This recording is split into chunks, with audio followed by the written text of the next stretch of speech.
श्री शिवाय नमस्तुभ्यं। हर हर महादेव। नमस्कार।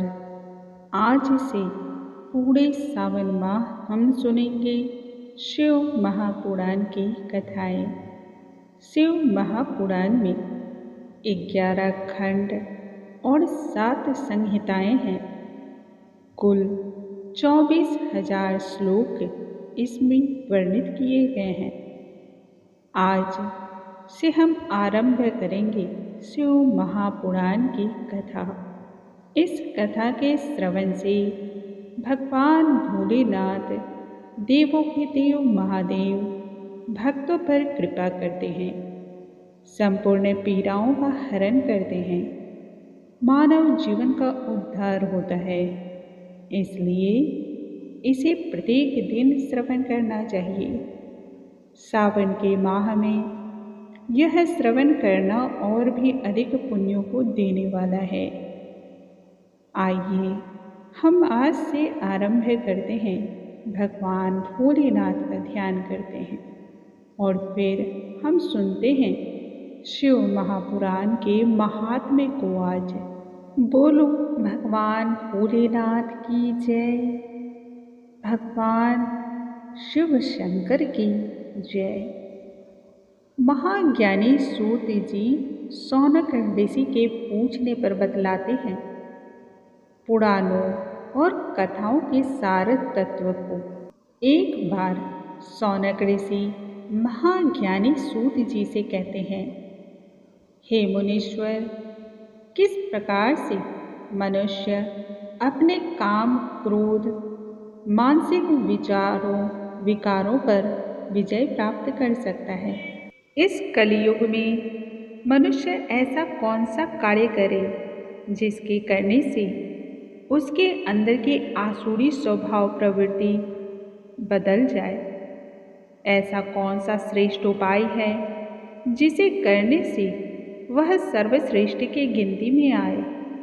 ऐसा कोई शाश्वत साधन बताएं जो सभी वस्तुओं में अत्यंत ही कल्याणकारी और परम मंगलमय हो। ऐसा कोई आप सिद्ध व्रत पूजन बतलाइए जो कि हर प्रकार से सर्वोत्तम हो। इतना सुनने के बाद सूत जी बोले, हे मुनि श्रेष्ठ, आप धन्य हैं। आपके हृदय में पुराण कथा सुनने के प्रति विशेष प्रेम और अभिलाषा है। अतः मैं परम उत्तम शास्त्र का वर्णन आपसे कहता हूँ, जो कि संपूर्ण तरह से भक्ति को बढ़ाने वाला है, भगवान शिव को संतुष्ट करने वाला और कानों के लिए अमृतमय है। यह उत्तम शिव पुराण काल रूपी सर्प से प्राप्त होने वाले महान त्रासों का विनाश करने वाला है। पूर्व काल में स्वयं भगवान भोलेनाथ ने इसका उपदेश दिया था सनत कुमार मुनि को, जो कि प्राणियों के कल्याणार्थ हेतु है। आज मैं संक्षेप में इसी का प्रतिपादन करूँगा। हे मुनि, विशेष रूप से कलयुग के प्राणियों की शुद्धि के लिए उसके मन को शांत और शिव भक्ति प्राप्त करने के लिए शिव पुराण के अतिरिक्त दूसरा कोई अन्य साधन नहीं बताया गया है। जिस बुद्धिमान मनुष्य के पूर्व जन्म के बड़े बड़े पुण्य होते हैं, वह व्यक्ति महाभाग्यशाली होता है, ऐसा पुराण में बतलाया गया है। यह शिव पुराण बहुत ही उत्तम और सर्वश्रेष्ठ है। इसके पठन और श्रवण से शिव भक्ति प्राप्त होती है और मनुष्य शीघ्र ही शिव पद को प्राप्त कर लेता है। इसलिए संपूर्ण भावों को ध्यान में रख करके पूर्ण प्रेम के अनुसार और श्रद्धा के अनुसार इसका श्रवण करना चाहिए। भगवान शिव के इस पुराण को सुनने मात्र से ही मनुष्य सभी पापों से मुक्त हो जाता है और बड़े बड़े उत्कृष्ट भोगों को भोग करके अंत में शिव धाम को प्राप्त होता है। राजसूय यज्ञ और भी ना जाने सैकड़ों अग्नि यज्ञ मेघों से जो पुण्य की प्राप्ति होती है, वह भगवान शिव की कथा को सुनने मात्र से होता है। हे मुनि, जो मनुष्य इस शास्त्र का श्रवण करते हैं, उन्हें मनुष्य तो समझना ही नहीं चाहिए। वह स्वयं रुद्र के स्वरूप माने गए हैं। इस पुराण का श्रवण कीर्तन करने वालों के चरण कमल की धूलि मुनि गण तीर्थ के समान समझते हैं। जो प्राणी भक्तिपूर्वक इस शिव पुराण की कथा का श्रवण करता है, उस पर महादेव स्वयं प्रसन्न होते हैं। यदि मनुष्य इसे पढ़ने में सामर्थ्य ना भी रखता हो, तब भी इसका श्रवण करना चाहिए। प्रतिदिन स्थिर चित्त से एक ही समय में यदि प्राणी सुनता है, तब उसका उद्धार होता है। और यदि किसी पवित्र माह में इसका श्रवण करता है, तब यह और भी अधिक पुण्यमयी हो जाती है। जो लोग एक मुहूर्त, उसका आधा या उसका भी आधा या फिर क्षण मात्र के लिए भी इस पुराण का श्रवण कर लेते हैं, उनकी अधोगति नहीं होती है। यह पुराण भव सागर के पार लगाने वाला होता है। सभी दानों और यज्ञों से जो मनुष्य को पुण्य प्राप्त होता है, वह मात्र इस पुराण को श्रवण करने से होता है। कली काल में शिव पुराण के अतिरिक्त मनुष्यों के लिए मुक्तिदायक अन्य कोई श्रेष्ठ साधन नहीं बताया गया है। मनुष्यों को शिव पुराण के श्रवण और संकीर्तन से कल्प वृक्ष के समान फल की प्राप्ति होती है। दुर्बुद्धि से दुर्बुद्धि मनुष्यों का भी उद्धार हो जाता है। अमृत पान करने से केवल अमृत पान करने वाला मनुष्य ही अजर और अमर होता है, परंतु भगवान भोलेनाथ की इस कथा का श्रवण करने से संपूर्ण कुल का उद्धार हो जाता है। स्वयं भगवान भोलेनाथ प्राणी के हृदय में विराजमान हो जाते हैं। मनुष्य को भक्ति और मुक्ति दिलाने वाला यह एकमात्र पुराण है। जो मनुष्य पूर्ण श्रद्धा भक्ति भाव के साथ शिव पुराण की इस 7 संहिताओं को पढ़ता है, वह जीवन मृत्यु के चक्रव्यूह से मुक्त हो जाता है। अज्ञानीवश प्राणी इस संसार में भटकता रहता है। भ्रमित कर देने वाले अनेक शास्त्र और पुराणों का वह वर्णन करता है और श्रवण करता है, जबकि भक्ति और मुक्ति प्रदान करने के लिए शिव पुराण से सर्वश्रेष्ठ दूसरा कोई अन्य माध्यम नहीं है। जिस घर में प्रतिदिन शिव पुराण की कथाएं होती हैं, वह घर तीर्थ समान माना गया है और उसमें निवास करने वाले सभी मनुष्यों के पाप नष्ट हो जाते हैं। शिव पुराण के श्रवण से हजारों अश्वमेघ यज्ञ और सैकड़ों वाजपेयी यज्ञ करने का पुण्य फल प्राप्त होता है। गंगा आदि जैसी सभी पवित्र नदियां मिलकर भी मुक्त को नहीं प्रदान कर पाती हैं, परंतु शिव पुराण की कथा का श्रवण करने से मनुष्य को सभी प्रकार की मुक्ति की प्राप्ति होती है, परम गति की प्राप्ति होती है। यदि मनुष्य शिव पुराण के आधे श्लोक को भी भक्ति पूर्ण भाव से पढ़ लेता है, तब उसे भगवान शिव के धाम की प्राप्ति होती है। इसमें किसी भी प्रकार का कोई संचय नहीं है। जो उत्तम बुद्धि देने वाला पुरुष अंत काल में भक्ति पूर्वक इस पुराण का श्रवण करता है, उस पर महादेव अत्यधिक प्रसन्न होते हैं और अपने धाम में उसे स्थान देते हैं।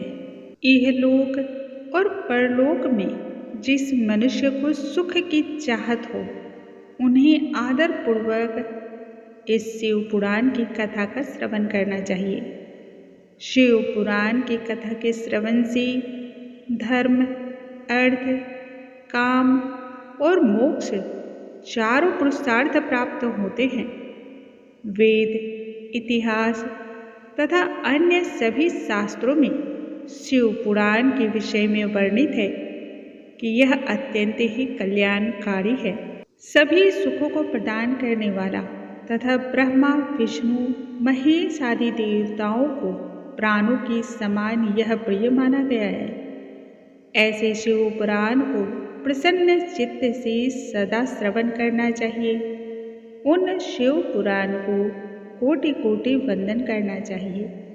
भगवान शंकर मुझ दीन पर प्रसन्न हों और अपने चरण कमलों की भक्ति प्रदान करें, ऐसा उनसे प्रार्थना करनी चाहिए। महाभाग सूत जी आके शौनक ऋषि के पूछने पर बतलाते हैं कि इससे बड़ी और महिमा मैं क्या बताऊं। शौनक ऋषि कहते हैं, तब हे महाभाग सूत जी, आपके मुख से यह बड़ी ही अद्भुत और दिव्य कथा हमने सुनी है, जो कि सभी पापों को नाश करने वाली और मन को पवित्र करने वाली है। इस भूतल पर शिव पुराण के समान अन्य कोई सर्वश्रेष्ठ वैसा साधन नहीं है जो मानव का कल्याण कर सके।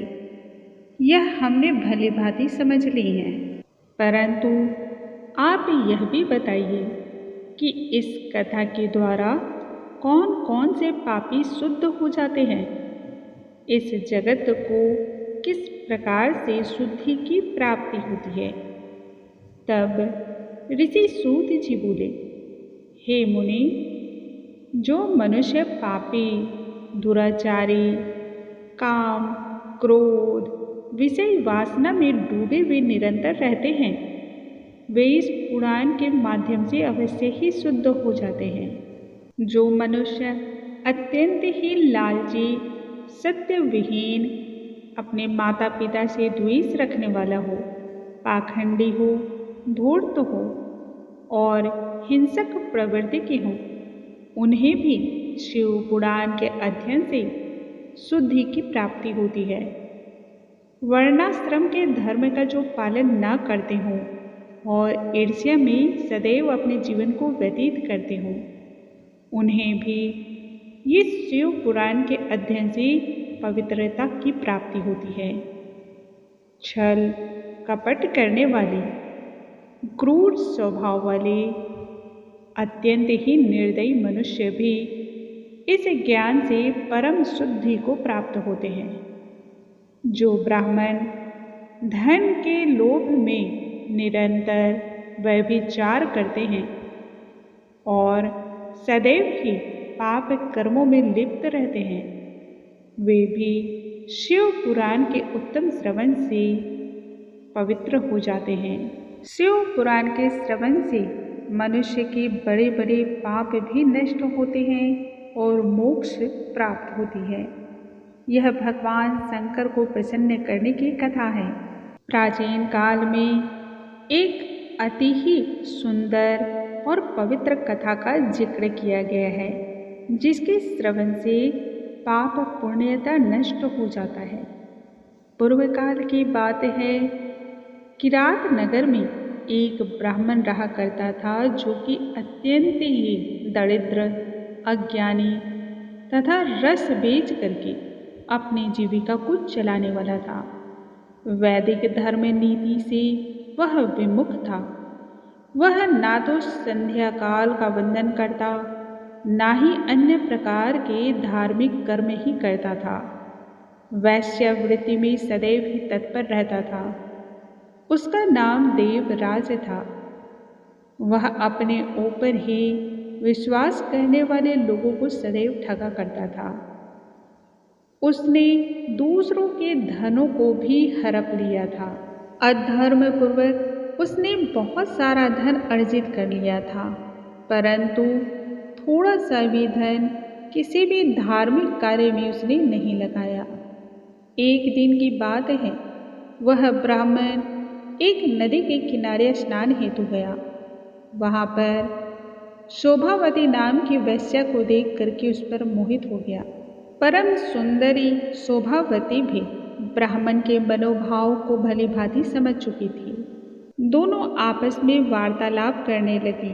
वार्तालाप के दौरान दोनों में प्रीति उत्पन्न हो गई। उस ब्राह्मण के मन में वेश्या को पत्नी बनाने का विचार आया, जिसे उसने वेश्या के समक्ष रखा। वेश्या ने भी ब्राह्मण को अपना पति बनाना स्वीकार कर लिया और काम के विवश होकर के दोनों ने बहुत समय तक विहार किया।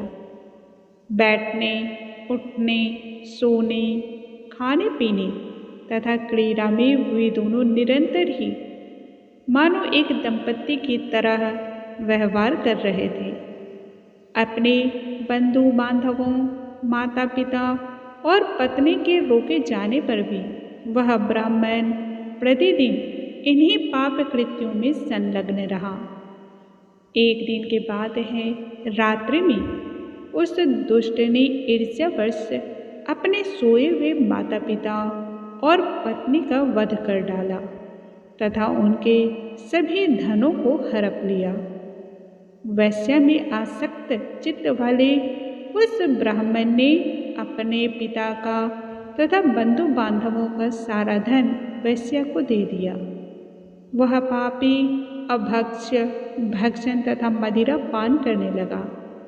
वह नीच ब्राह्मण वेश्या के साथ एक ही पात्र में भोजन करता और व्यर्थ में अपने समय को व्यतीत करता। एक दिन की बात है, देव योग के प्रभाव से घूमते घामते वह प्रतिष्ठानपुर जा पहुंचा। वहां उसने एक ऐसा शिवालय देखा जहां बहुत से धर्मात्मा साधु महात्मा एकत्रित हुए थे। देवराज उस दिन उसी शिवालय में ठहर गया जहां उसे रात्रि में ज्वर आ गई। ज्वर की वजह से उसे पीड़ा होने लगी। वहां पर शिव पुराण की कथा चल रही थी। ज्वर में पड़ा हुआ देवराज ब्राह्मण के मुख से निकली हुई उस शिव कथा का निरंतर श्रवण करता रहा। ज्वर तो मानो छूटने का नाम ही नहीं ले रही थी। 1 मास के बाद अत्यधिक ज्वर की पीड़ा से पीड़ित होकर के वह चल बसा। यमराज के दूत आए और उसे पासों से बांध करके बलपूर्वक यमपुरी में ले गए। इतने में ही शिवलोक से भगवान शिव के पार्षद गण आ पहुँचे, जिनके अंग कपूर के समान उज्ज्वल थे और हाथों में त्रिशूल सुशोभित थे। संपूर्ण अंग से भस्म उद्भासित हो रहे थे और रुद्राक्ष की मालाएं शरीर की शोभा बढ़ा रही थी। वे सभी क्रोध करते हुए यमपुरी आए और यमराज के दूतों को मारने पीटने लगे। इस तरह से उन्होंने देवराज को यमराज के बंधन से मुक्त कराया। अद्भुत और दिव्य विमान में बैठा करके शिवदूत को कैलाश ले गए। उस समय वहां पर भारी कोलाहल मच गया। कोलाहल को सुनकर के धर्मराज अपने भवन से बाहर आए।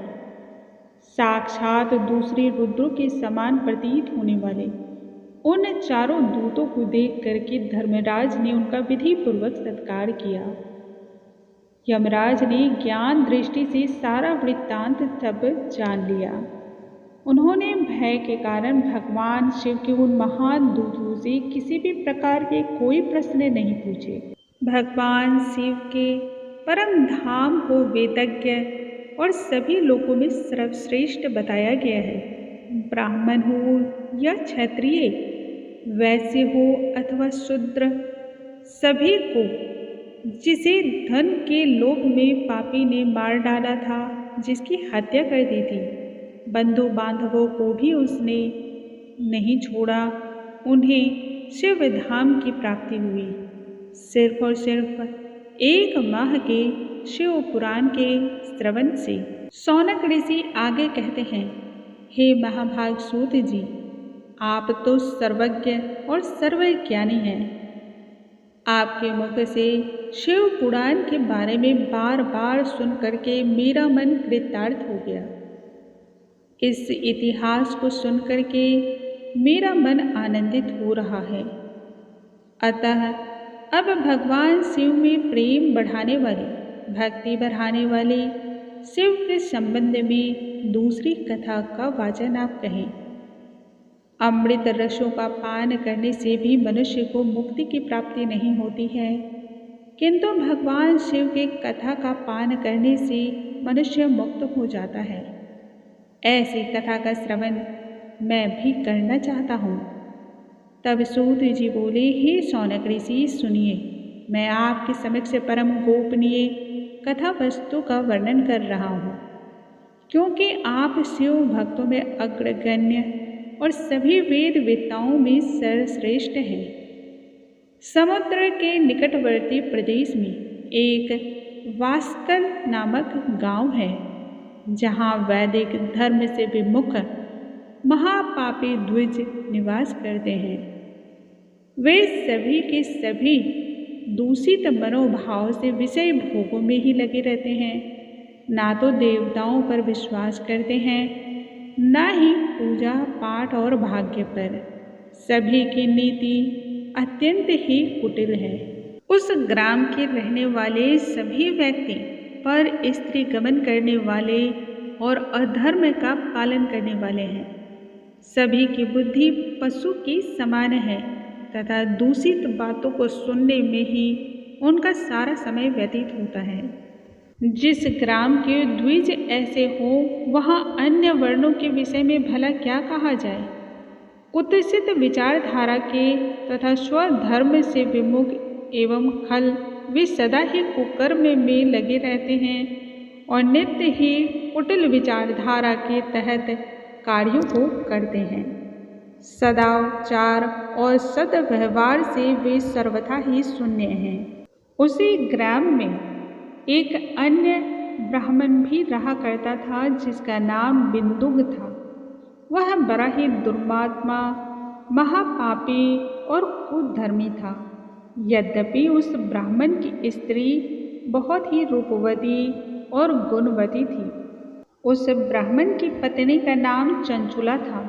सदा ही उत्तम धर्मों के पालन को वह करती, फिर भी उसे छोड़ करके दुष्ट ब्राह्मण काम भावना में सक्त होकर के वैश्यों के साथ अपने समय को व्यतीत करता।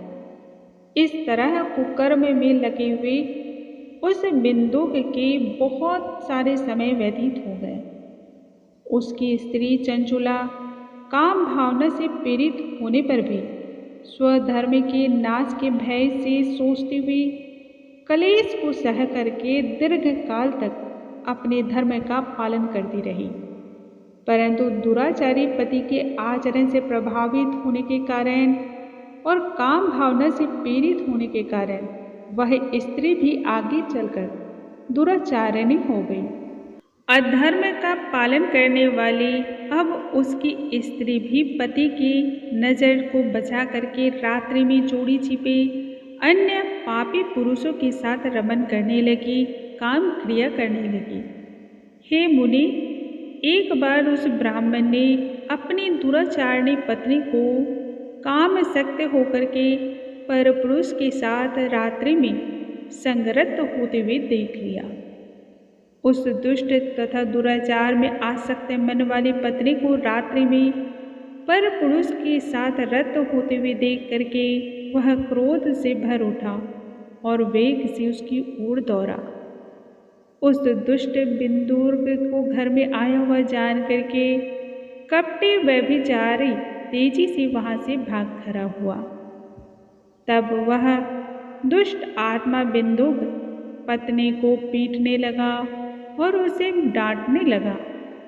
तब चंचुला पिटते हुए कुपित होकर के क्रोधपूर्वक कहने लगी, मुझ पति परायणा युवती को छोड़ करके आपको बुद्धिवश प्रतिदिन एक वैश्या के इच्छा के अनुसार रमन करते हैं।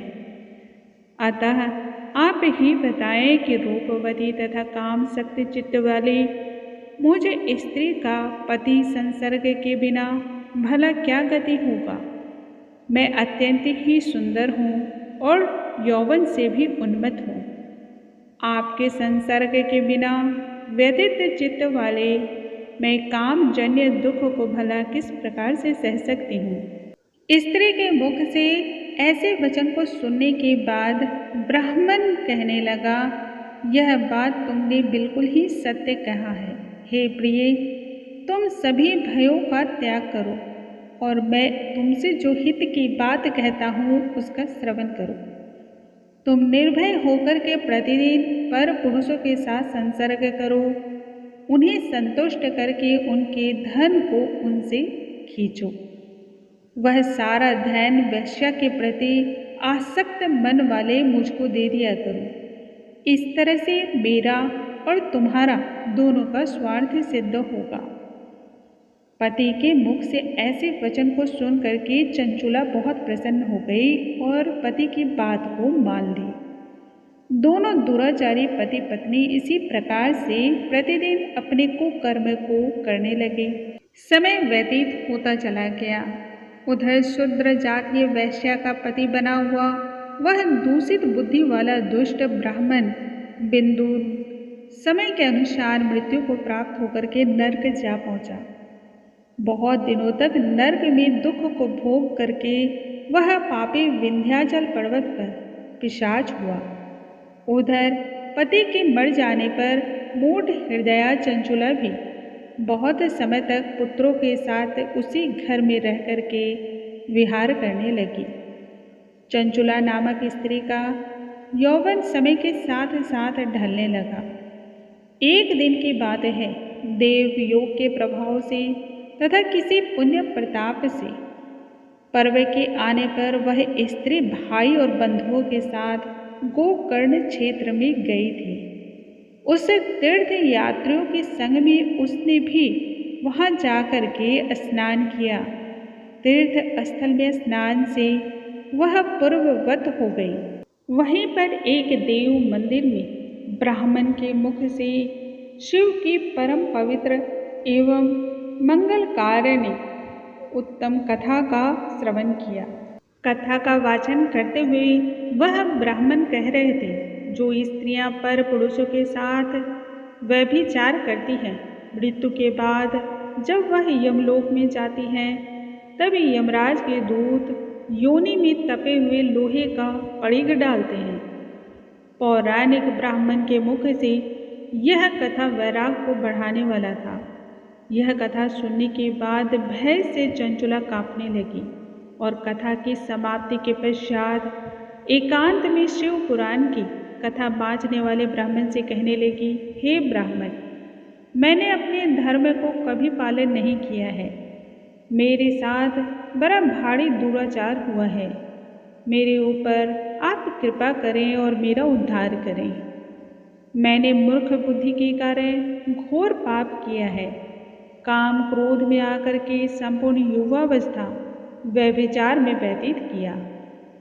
आज आपके इस वैराग रस से मैं ओतप्रोत हो गई हूँ, किंतु अब मुझे भय लग रहा है। मैं कांप उठती हूँ और मुझे इस संसार से अब तो वैराग भी हो गया है। मुझ मूर्ख चित्त वाली पापनी को धिक्कार है। मैं सदा ही निंदा के योग्य हूँ, क्योंकि मैं कुत्सित विषयों में फंसी रह गई और अपने धर्म से विमुख हूँ।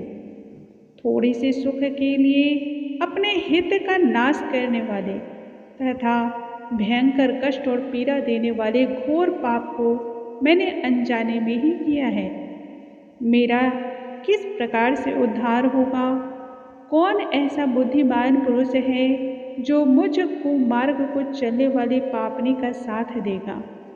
मृत्यु काल में उन भयंकर यमदूतों को मैं कैसे देखूंगी, जब वे बलपूर्वक मेरे गले में फंदी को डालकर बांधेंगे? तब भला मैं किस प्रकार से धैर्य का धारण करूंगी?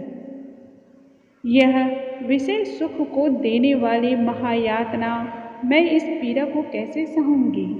ना तो मुझे दिन में ही चैन पड़ता है और ना ही मुझे रात्रि में निद्रा ही आती है। मैं तो मरी जा रही हूँ मेरा हृदय विदीर्ण हो रहा है। मैं सभी प्रकार से नष्ट हो रही हूँ, क्योंकि हर तरह से मैं पाप में डूब रही हूँ। मुझ पापनी को आपने हटाते ही ऐसी दुर्बुद्धि क्यों दी विधाता, जो सभी प्रकार के सुख को देने वाले स्वधर्म से दूर कर देती है। हे ब्राह्मण श्रेष्ठ, शूल से बिंधा हुआ व्यक्ति जिस प्रकार से पर्वत शिखर से गिरने पर कष्ट को पाता है, उससे भी 100 गुना अधिक कष्ट मुझे हो रहा है। सैकड़ों अश्वमेध यज्ञ करके अथवा सैकड़ों वर्षों तक गंगा स्नान करने पर भी मेरे पापों की कोई शुद्धि नहीं दिखलाई पड़ रही। चंचुला कहने लगी, हे ब्राह्मण, मैं क्या करूं? कहाँ जाऊं? किसकी शरण में अपना मुख छुपाऊं? इस संसार में भला कौन मेरी रक्षा करेगा? अब आप ही मेरे गुरु हैं, आप ही मेरी माता और पिता हैं। शरण में आए हुए पर दया करना आपका स्वभाव है। अतः हे ब्राह्मण, मुझ दीन अबला का उद्धार कर दीजिए। सूत जी फिर कहते हैं, हे शौनक, इस प्रकार से खेद और वैराग से युक्त हुई चंचुला ब्राह्मण के श्री चरणों में गिर पड़ी। तब बुद्धिमान ब्राह्मण ने उसे सप्रेम उठाया और कहा, बड़े सौभाग्य की बात है कि भगवान शिव की कृपा से शिव पुराण की इस वैराग युक्त कथा का श्रवण करके तुम्हें समय पर चेतना की प्राप्ति हुई है। इसलिए अब तुम डरो मत। भगवान शिव की शरण में जो व्यक्ति आ जाता है, निश्चय ही उसका उद्धार हो जाता है। आज हम यहीं पर कथा को समाप्त करते हैं। कल आगे की कथा का श्रवण करेंगे। श्री शिवाय नमस्तुभ्यम। हर हर महादेव।